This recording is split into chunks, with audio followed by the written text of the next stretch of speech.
Welcome to another episode of the GNPS. It's your boy General coming at you with another episode. It's episode number 9. Sitting across me is a friend of mine, old school friend of mine. We go way back, as always. Well, not always. It's not going to be always. But as I told you, it's a trend. It's a thing. I bring all my friends to my podcast, and we have a chat. My friends are not just my friends. It's people that are doing things which I find very motivational and very inspirational in their respective communities. Sitting across me is Senzo Magubane. Other people, if you know us, if you know me and him, you'd know we refer to him as Ukubs. Okay, no problem. A good mate. Never been better. Finally, you're in the hot seat. Well, it's not a hot seat. Don't sweat.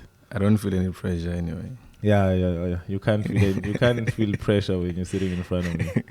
I mean, we've been having conversations for quite some time. It's been forever. Yeah, arguments, conversations, debates, yes. Whatever you call it. Insights and about life and everything. Yeah. Okay. For people that don't know or that don't know about you, or people that have lost touch with you, what is Senzo up to lately? Currently, I'm busy with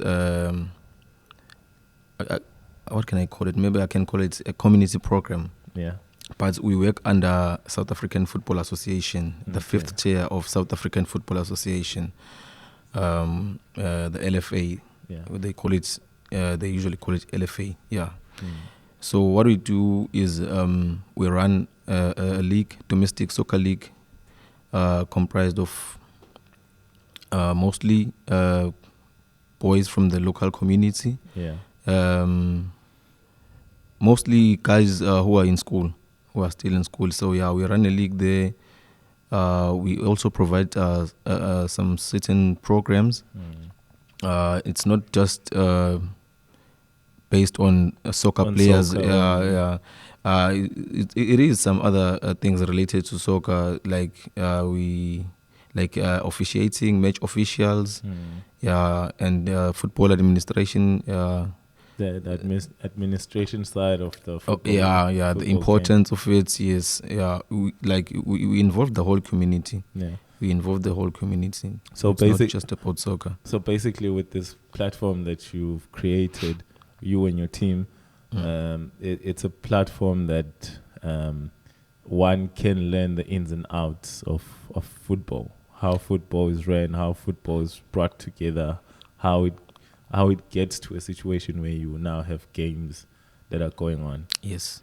Yes. And so. By the way, this is happening in Mutu, right? Yeah. We are. Yeah. Stand up. Yes. We are under Safa Mutu region. Yeah. Yeah, the LFA, and we are under the zone Mutu South zone. Okay. Yes. Yeah. We just on Thursday, we just launched another zone. So last season we had 9 zones. Okay. Yeah, for domestic football, for fifth tier. Fifth tier. Yeah, domestic football, and now we've got 10 zones. So now, when you say zone, in a zone, how many teams in a zone? Is it? Constitutionally, to qualify to be a zone, you have to have a minimum of 8 teams. Yes, onwards. Yeah, then you can have 8 or more. Okay. Yeah, so all these 10 zones are governed by. Yes, they are governed by Safa Mutu region. Okay. And then you have under Safa Mutu region, you'll have your 5th tier football and your 4th tier football, which is usually called SAP. They call it SAP football. Yeah, it's under 21 league. Yes. Okay. Yeah. So this is at the very grassroots. Yeah, where we at is it's the utmost foundation of football development that you can. They call it amateur level, but I beg to differ, because this is where you'll get the most unpolished diamonds of football players. Yeah. Not just players, officiators, Administrators. administrators, and all. Yeah, and then we start grooming from there, from the 5th year Okay. onwards. Yeah.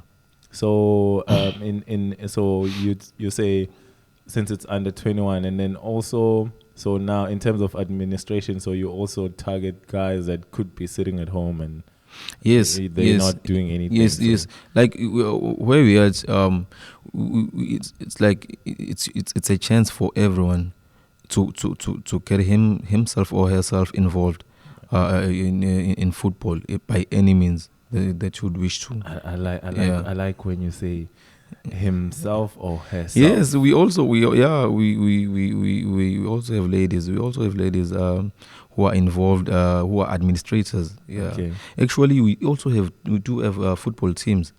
Yeah. Ladies football ladies football teams at that are involved. Yes. Yes. Wow. Yes. Wow, that's fantastic. Speaking about ladies in sports, what's your take, or maybe how do you think we can improve sports when it comes to the female side, especially in soccer, and since you being involved at the grassroots levels? I think that matter is it's not just football related. I think it's the perception that we have amongst ourselves about we as males and females, and the way we treat each other, the way you treat a woman, Yes. As to how you treat a guy next to you, a male next to you. I think it all starts there. It starts. It even starts at home. Yeah. It even starts at home. If you're gonna limit your sister at home in certain issues and anything that maybe you do at the house, you're gonna tell her, no, you're a woman, you're not gonna do this. Yes. No, you're a woman, you're not supposed to. You're a woman. This is your role. This is a man's role. This is a woman's role. Yeah, a woman's supposed to do this. Woman's. Yeah, I think it all starts there. Yeah. It all starts there because I'm gonna give you just an example. When you go to play sport, any kind of sport, Yes. when you leave home and you go and play sport, or you go to soccer practice or rugby practice, and you come back at 7, it's fine. Yeah, the boys are out, they're going to practice, it's fine. But when a female goes out, everyone, and then the clock starts to tick to at 5 o'clock. It's 5 o'clock or it's 6 o'clock. we still can't see her. And then it's a major concern, you know. It's a major concern at home. She should be back by at least 5. She has to cook. She has to look after the kids. She has chores. She must bath the kids, you know, and all of that. It all starts there. It all it's such things. I think. So you think if maybe we change the way we that, like, even the expectations, like those expectations that you have starting from home of how a female is supposed to be and what a female is allowed to do and not allowed to do. Yes. If we start breaking those stereotypes, yes, we can actually ultimately see female sports catching up with males. That's my perception. There are a lot of other factors, but I think that's the most basic thing that we should look into. Yeah, that's. Yeah. I think I also agree with you, because I mean, if there wasn't that stereotype going around, I think that even with the current problems that we have, women wouldn't be so marginalized. If I can put it that way. Yes. And actually, and then only then we can say they're getting equal opportunity as males. And then obviously maybe that can start improving the amount of respect that women get from men.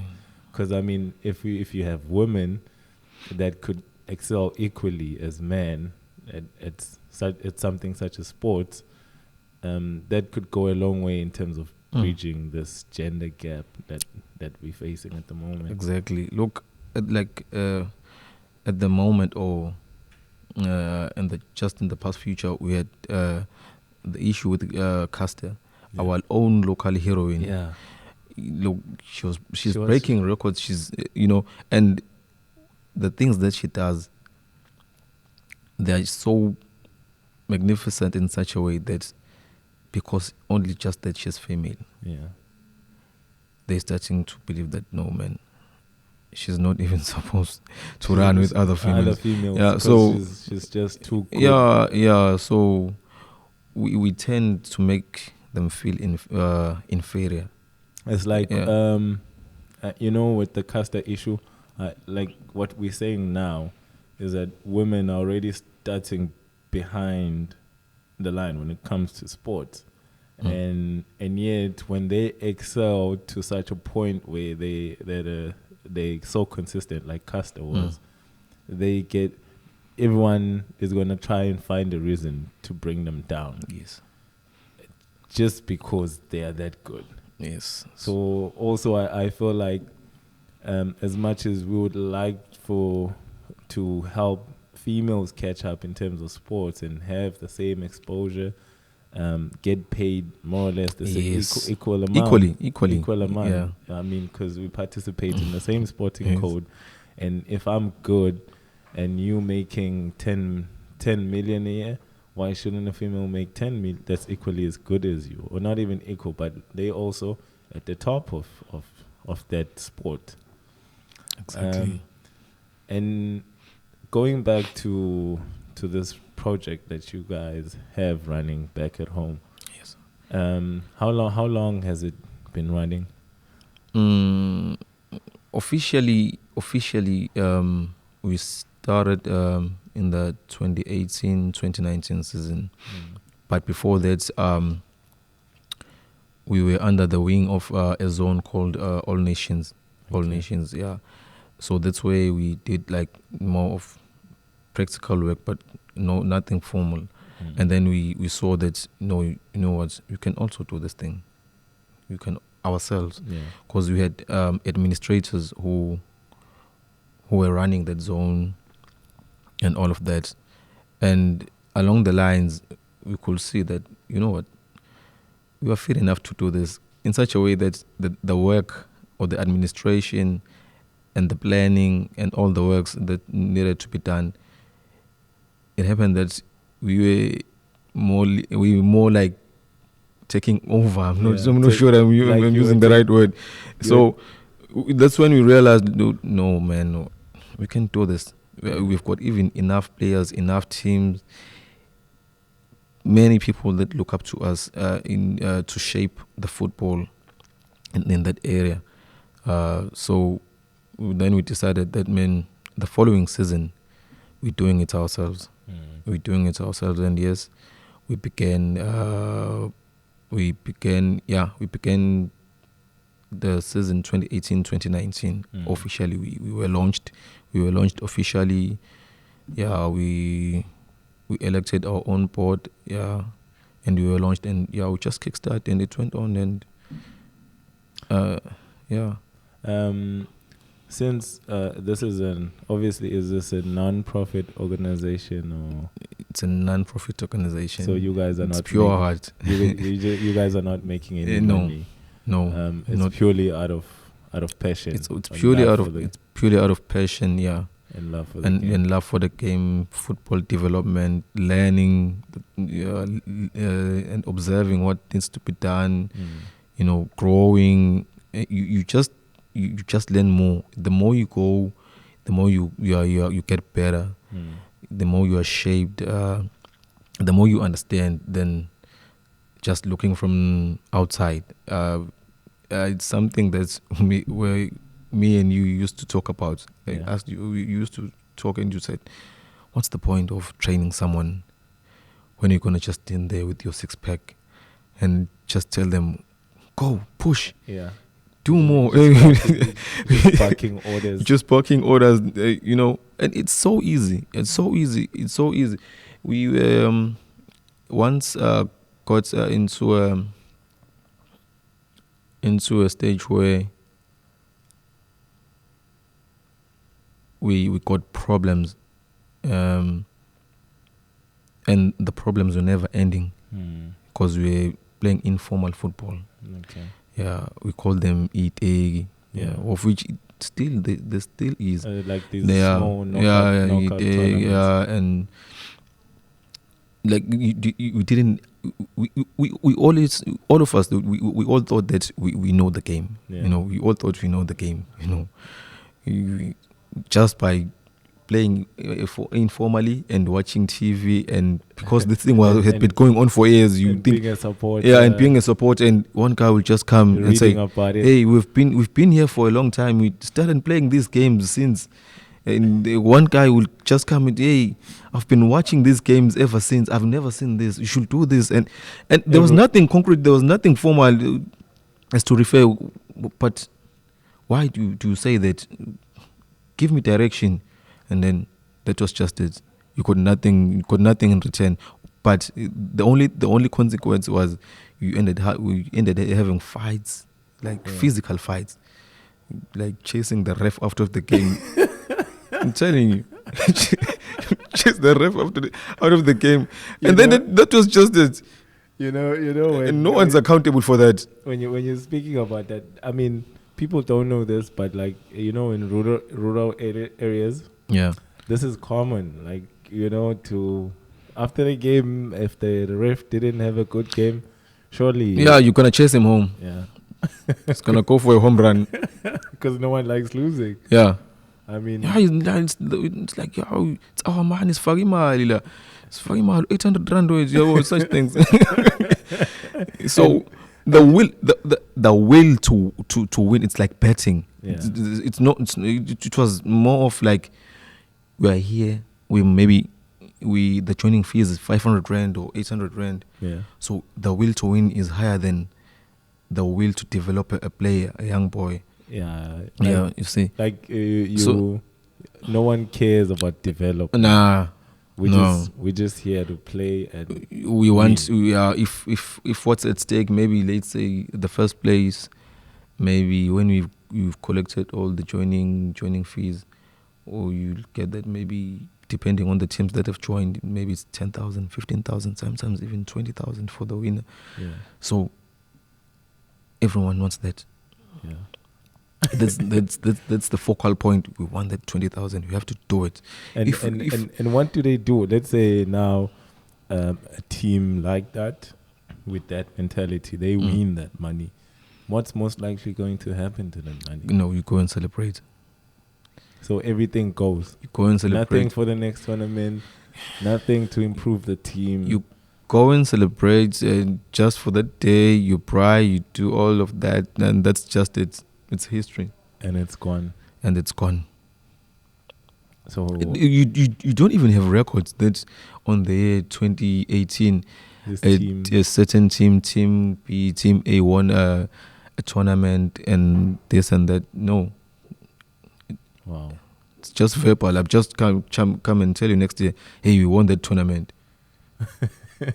and the other guy comes, hey, but we won it in 1995. Yeah. Or you guys robbed us. But you guys robbed us.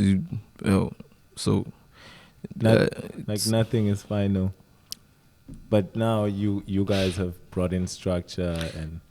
Yes. Because Safa is the governing board of South African football. And there's none other, unless I don't know. Yeah. I only know of South African Football Association. Yeah. So we abide to the rules, laws, procedures, everything. Then the constitution, the same laws that apply in your Premier Soccer League, we apply them from the 5th tier.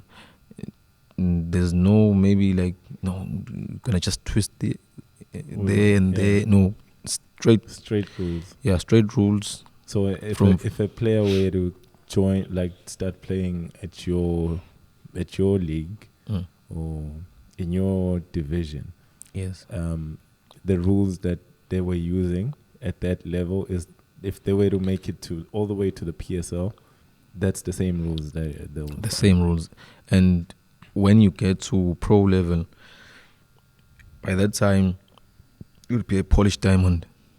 Wow. You know, you'd be a polished diamond, the ins and outs. You know what you have to do, because it's not just that. We also have football clinics. Okay. I was about to ask. Yeah, we also host football clinics.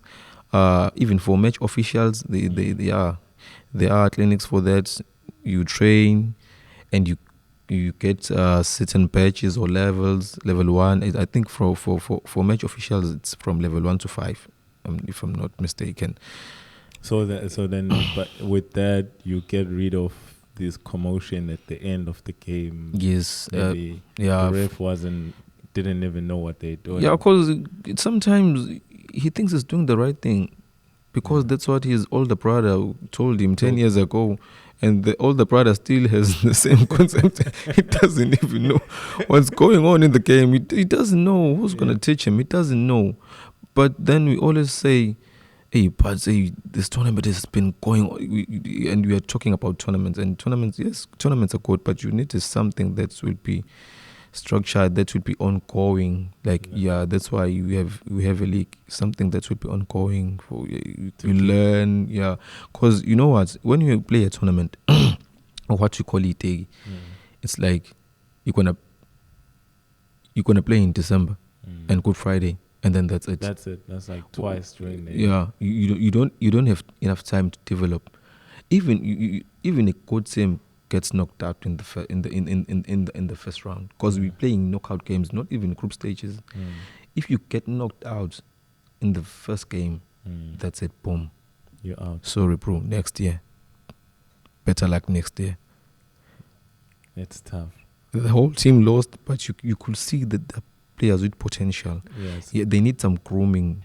You see, they need some grooming and all of that, but they can't because their team got knocked out in the first round. So within this year, have you guys identified any potential talent, or has there been any talent that's sort of progress to higher leagues from your? Or is it too early? Not as such. We do. There are programs in place that Safa has in place, but because back in the day we didn't play football in this manner, we didn't play it in this manner, so we missed out on such opportunities because we had nothing that's structured as such. You see, so once we started playing, we recognize, no man, there are opportunities. We did have players going to play in the district, but then they didn't qualify furthermore. But we did have other players from other zones. And the fourth tier of football, of which is SAP, they have an under 21, of which I think now the squad is selected, the under 21 provisional squads. Yeah, Safa has always had that, but because we were not in the light, we didn't know that such things. We always like, okay, we have this tournament. It's been going on for years, but why doesn't this tournament have sponsors or scouts that will just come and see our players? We've got good players. We all know that, but we didn't even know that. Professionally, they do not regard a 25-year-old as a good player. It's too no matter how good you are, they know that you have already missed out on so much grooming and football teachings and all that. So we didn't even know. We didn't even know that it's very vital for a player to be at a certain age to be considered by a scout or scouted to play at greener pastures. And also to call that player a player that still needs grooming.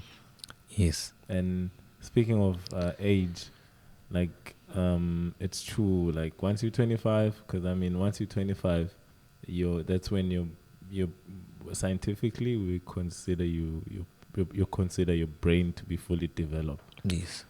So you and it will be hard to teach you new things. Exactly. Yeah. Because your mind is more fixed and Yes. you more or less know what you want. Yeah. And you've been used to doing things a certain You are way. immune. You are immune to new teachings.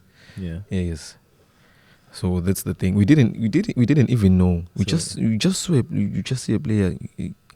This guy has been scoring goals consistently. Maybe he was as good as from the age of 18 up until 25, and we were all like, "Hey, man!"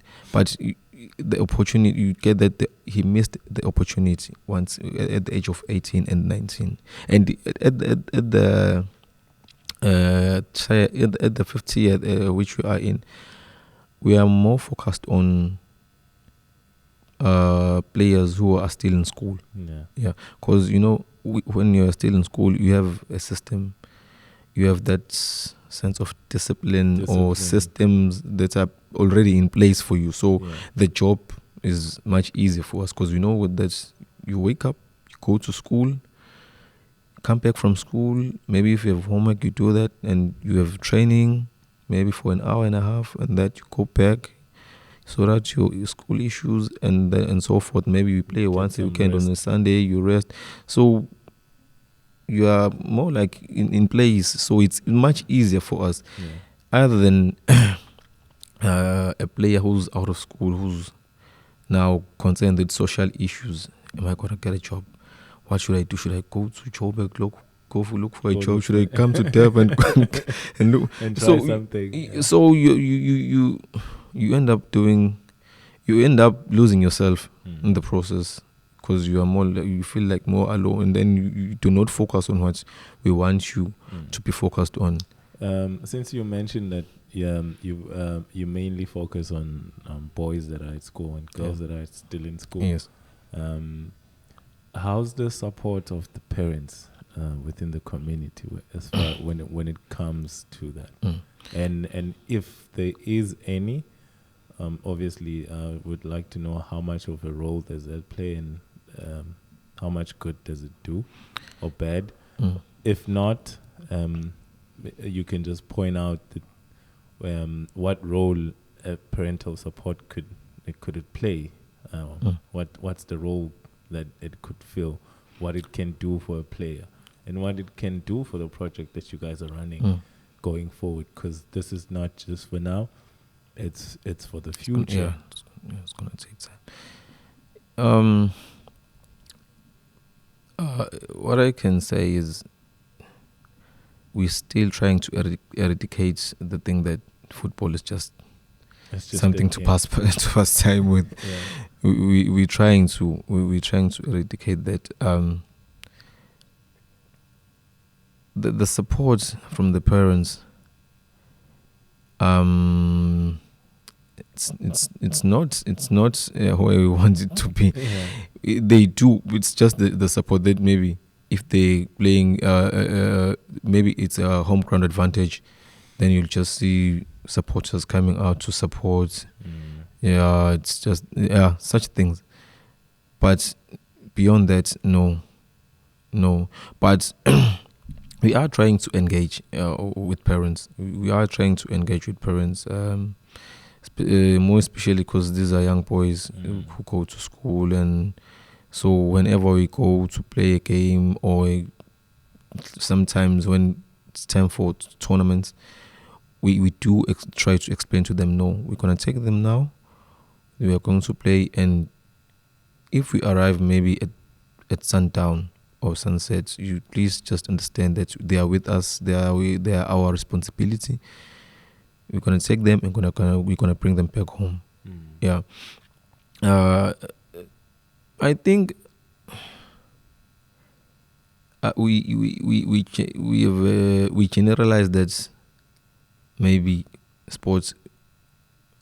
Should I say the Black Society? Of course. I mean, I speak about it all the time. I think us as the Black Society, we tend to hold back.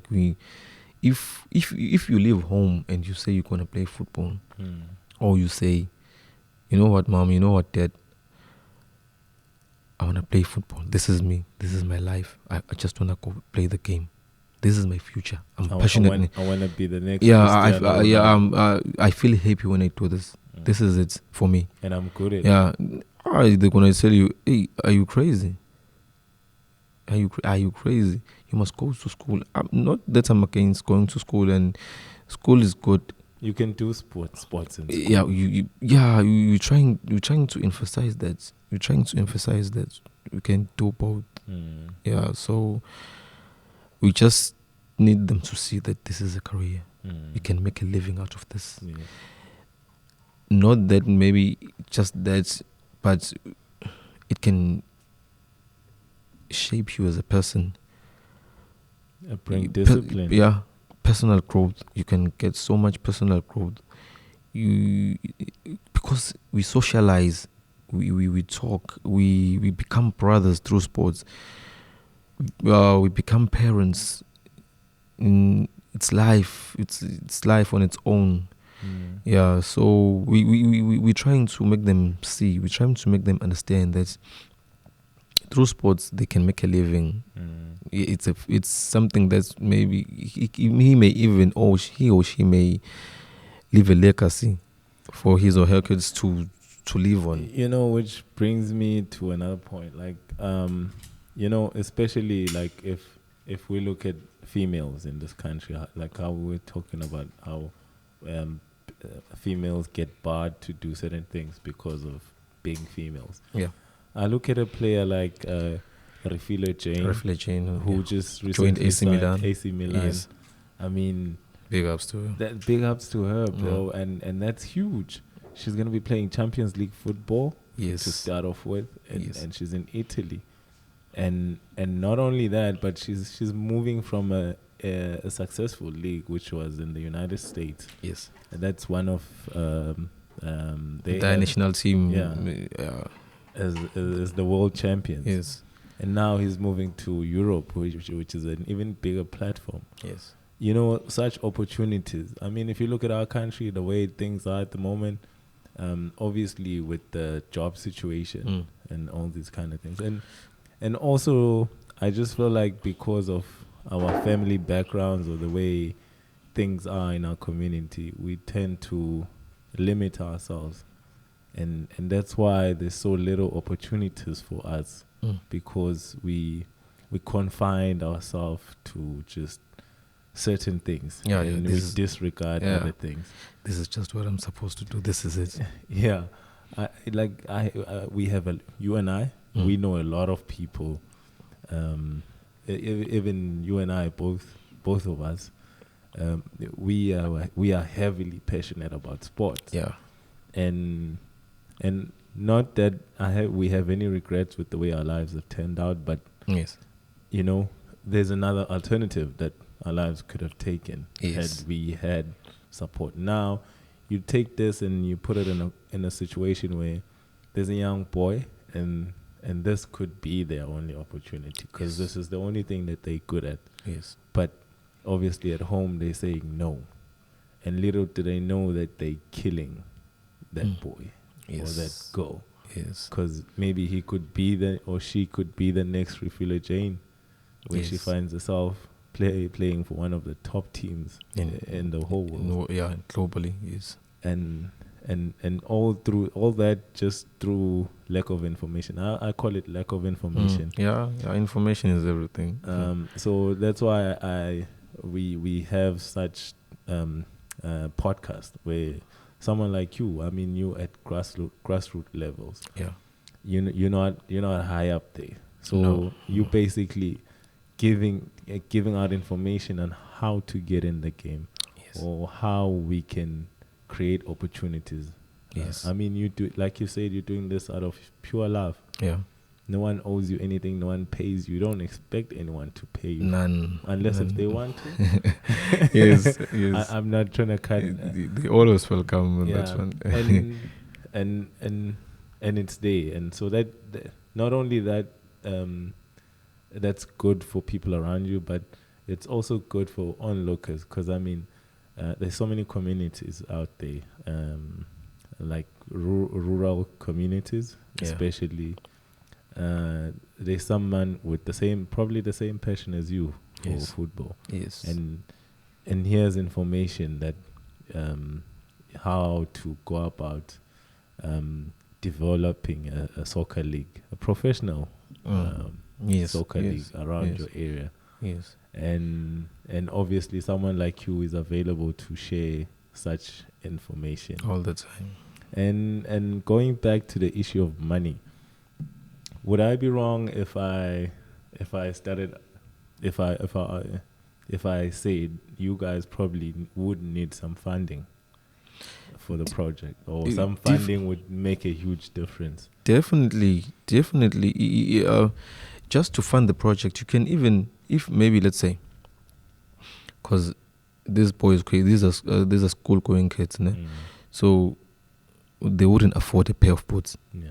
So if you come with maybe 10 pairs, 11 pairs of boots, they can play with boots, soccer boots, proper boots, balls, training equipment, such things.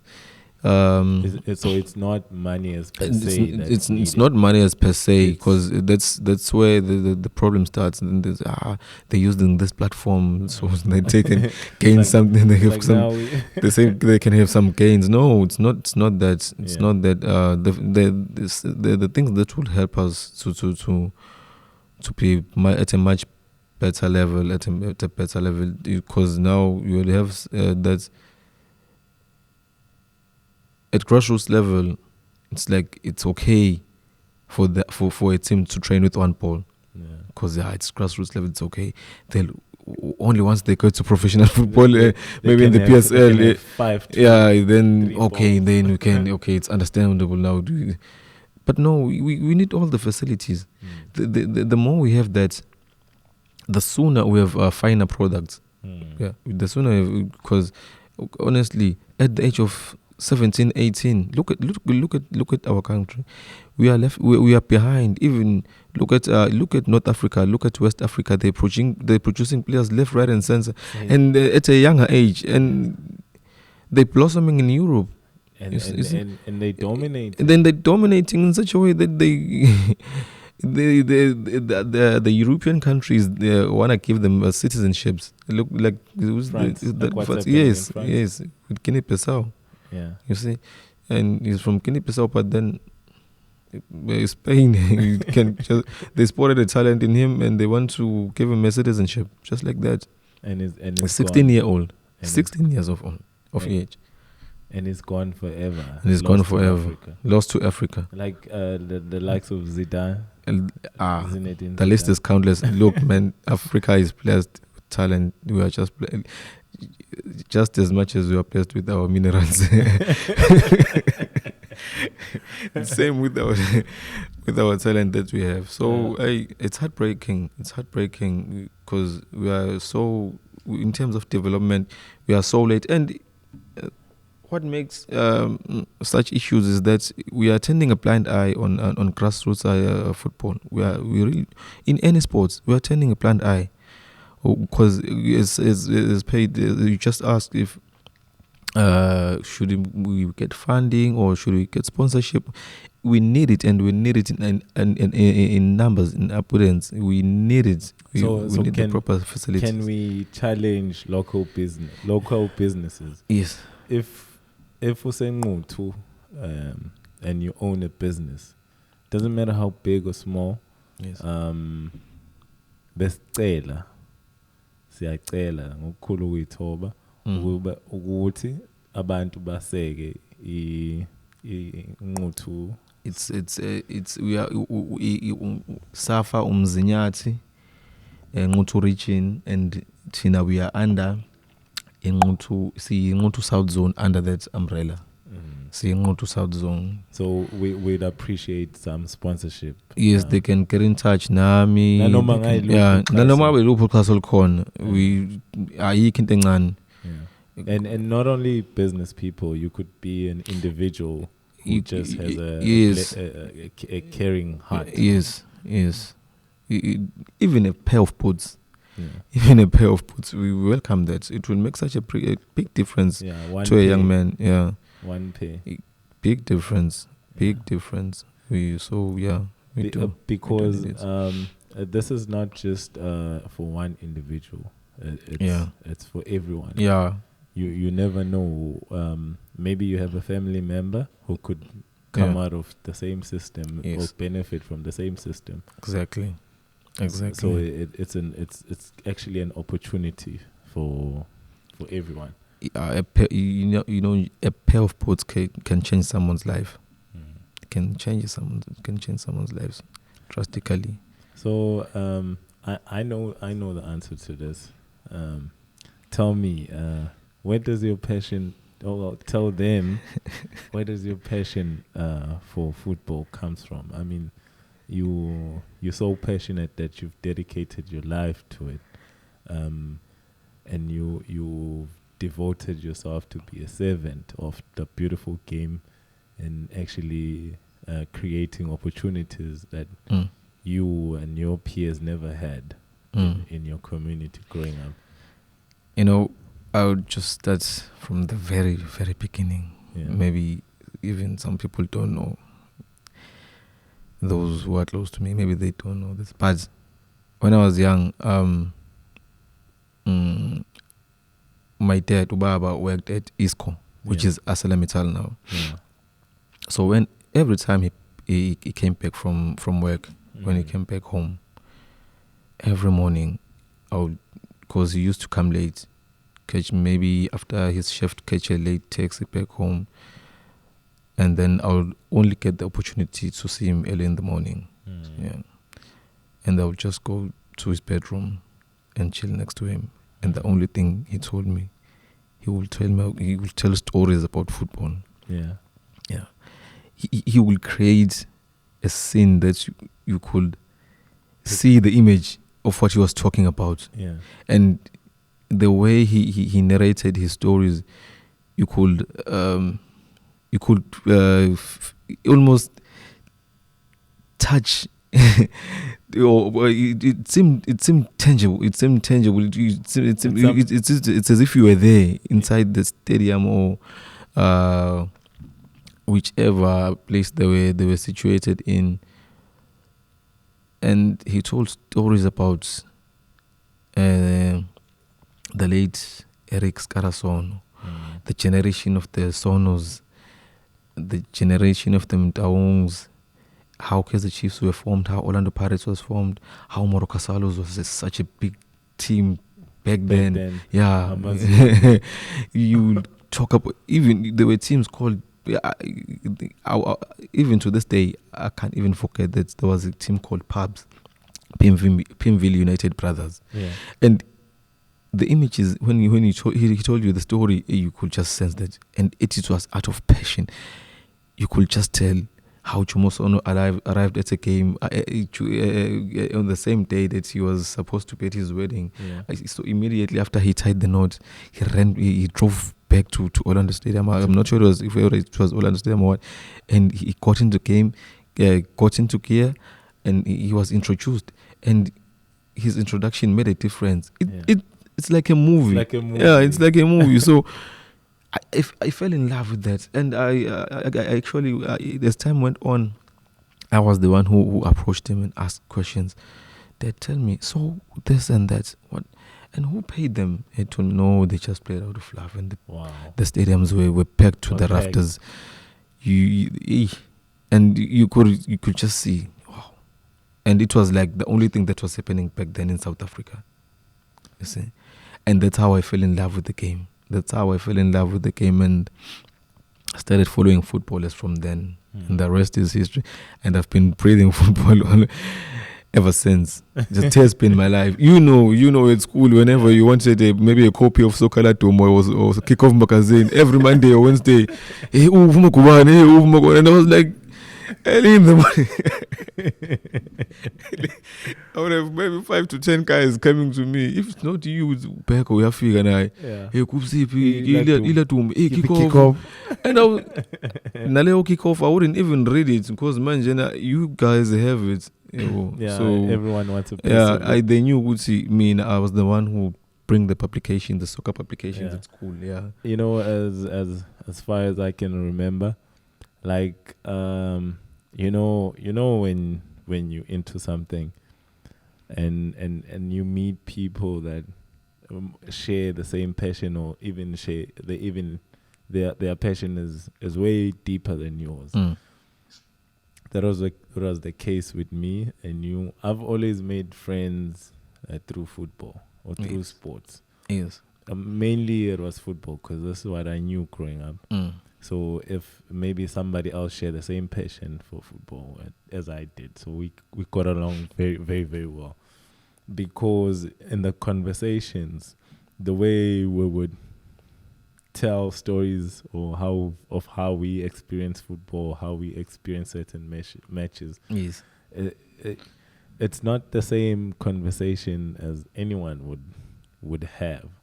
Like someone could, like, if analysts on TV are having a conversation about the game, we also have our own conversation yes.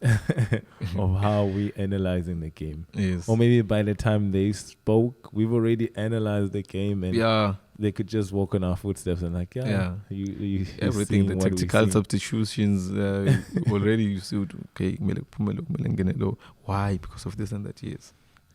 So and then studying football, like studying shapes and obviously attacking formats, defense yes. and ball position, and all those kind of things.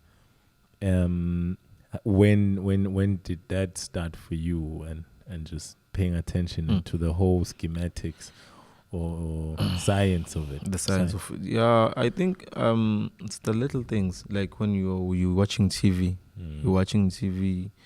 When you develop with the game, we used to just watch the game. We have time. You just go out. Go out and come back in the second half. Yeah, in the game, going, hey, 10 minutes, 15 minutes, and then the foot, and then you walk out. You know? Then I started listening to what the analysts in studio will say during halftime breaks and after the match. And the more I figured out that, no, man, but this is what I was thinking, more or less. Yeah. That's when I was like, no, man. You see, then I started paying more attention. I went more into detail. I focused on many aspects of the game, the scientific side of the game, and all of that. Yeah, so I was like, I paid attention, and then I said, no, maybe I should try this. I should be more practical. Because we have teams of our own. Before we've spoken so much. For people don't know that you also coach in that team. Yeah. So you also have a team. You're a coach, club owner, chairman. Yes. But we do have other officials. But because I'm more hands-on. Yeah. I'm the one more responsible. Okay. Yes. What's the name of your team? Izingulube Football Club, and everyone would laugh at that if they hear it for the first time. And everyone would just, what Izingulube? Are you really? It's like, come on, man. You must be joking. You should find more suitable name. No, man, this is it. This is the name of the team. Where does the inspiration for that name come from? Look, the name behind the badge, this team is very old. It goes way back in such. There are theories, but I know that there are people who have facts. People who are older than me. But the one I know is that there was Kona in the Autwa Igwamngangal. I forgot the surname, but they had a pigsty. Yeah. So the majority, I think it's the majority of the players who were playing in the team came from. Then they would say, hey, that passman ban engulubeni. Oh. You see. Yeah, but some people maybe may have heard something that differs from my story, but it's such an old team. In such a way that it originated somewhere, but then the continuity ended, and then someone else came and carried on with it, and then it goes somewhere else, and so forth. because there is a generation that will only know using Ngulube through me. Yeah. You see? Yeah. But because that's where lento professionalism comes back. Because manje we can record everything. You see? You can document. We've got team lists, manje. You fill in a team list, the name of the team manager, team coach, and it's there. It's there. It's a record. Yes, it will be there. We preserve the information. We keep it. It's gonna be there for a long time. So now we've got some references. It's okay. So now you just building a legacy by documenting the history of this. Yes, because we still have issues where like you are claiming it. And then I was like, okay, fine. We are in Ghanese, but what are you doing for the game? You see, it's useless. So if you hey, ubani while shy call like that, and then these younger guys feel like, ish, now we have to live up to that. I'm not worth it, you know. So I no, man. Okay, it's fine. You did that. Come back, groom these players, give back, do something, share the information. Share how you used to do. Just give them growth, support them. Yeah. So it's important to pass on the baton to the next always group of players. Yeah, that's how legacies are created. Oh man, this is beautiful. Listen, bro, we're almost out of time. So we're gonna head on to the last part of our conversation. Okay. And obviously, you know, and this is not the first. This is not the last. Okay, certainly the first. Yeah. But it's not the last time. Yes. So as we are about to close up, what would you like to share or say to the South African public that's of utmost importance to you right now, in regards to what you're doing? Okay. Into nje engayisho fethu is that, guys, you have to follow your heart.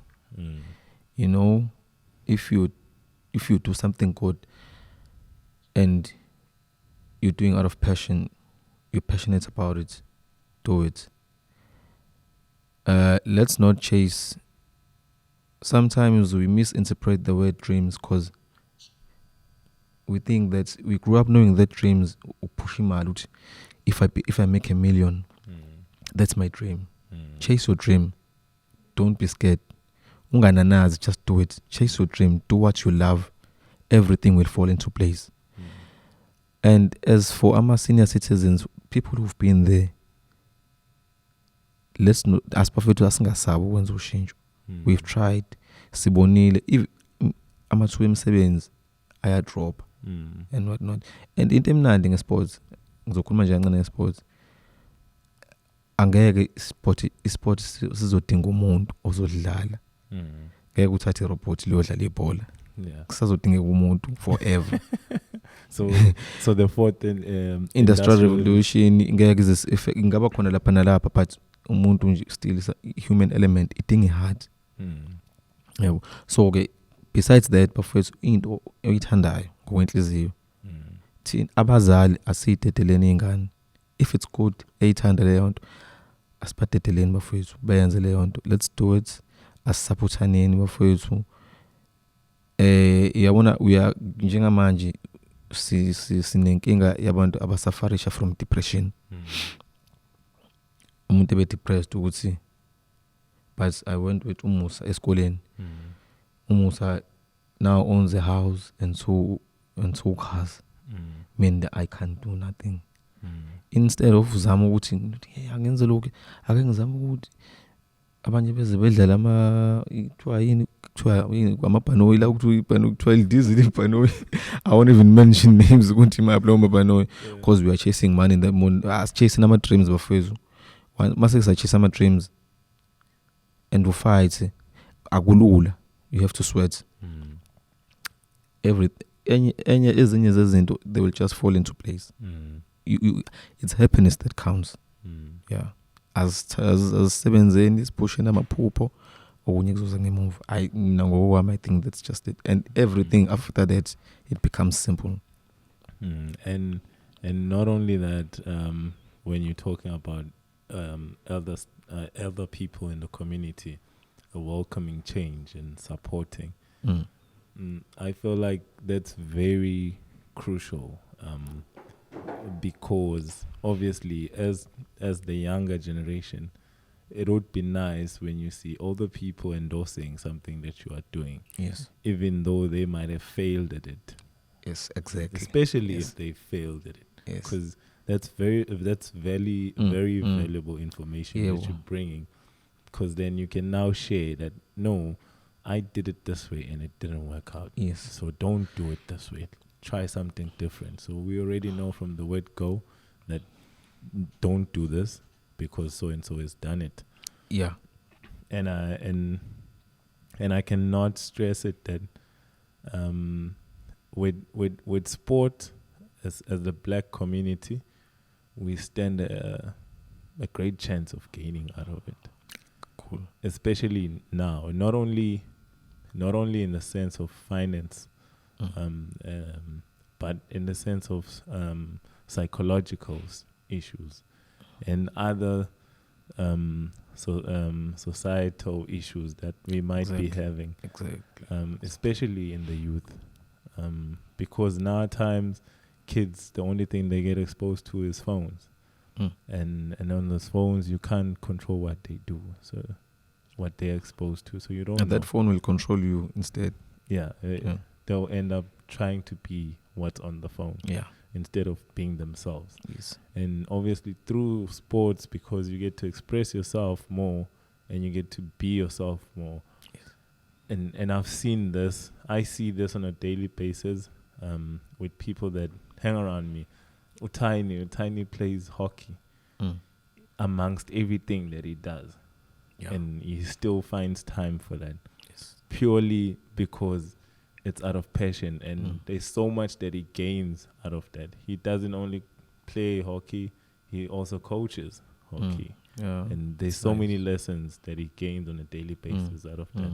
Mm. So it's not just to say that kids should be involved in sports, but like also if we get older people involved in sports, so because they can also benefit out of it. And with sports, there's so many sides of it, like the administrative part of it.